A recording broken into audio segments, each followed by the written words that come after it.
Welcome to our channel. Today we how to verify component tests for UI with Playwright beginner guide step by step clearly.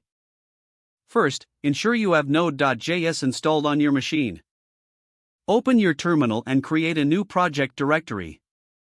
Navigate to your project directory. Run the command to initialize a new Node.js project. Install Playwright by running the designated npm install command. Once installed, create a new test file in your project. Import Playwright in your test file. Set up your testing environment by writing an async function.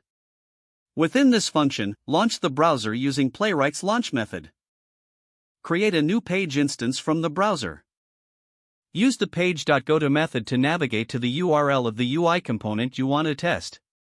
Add assertions to verify the expected UI elements are present.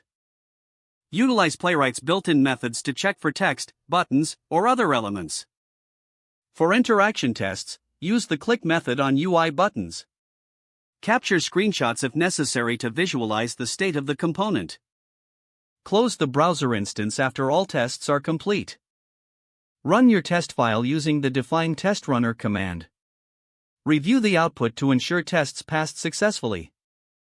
Adjust any test scenarios or assertions as necessary for accuracy. Consider organizing tests into suites for better management. Use version control to track changes to your test scripts. Regularly update Playwright to access the latest features and fixes. If the page does not load, refresh the browser or try again in a private or incognito window. Make sure you are using the correct email address, then retype it carefully to avoid small typos. If your password is not accepted, use the reset option and create a new strong password you can remember. Check your spam folder for verification or security emails, then complete any requested confirmation steps. Enable two-factor authentication if available to improve account security and reduce unauthorized access risk. After signing in, review your profile details so your contact information and settings are accurate and current. Don't forget to like this video and subscribe to our channel for more step-by-step tech guides.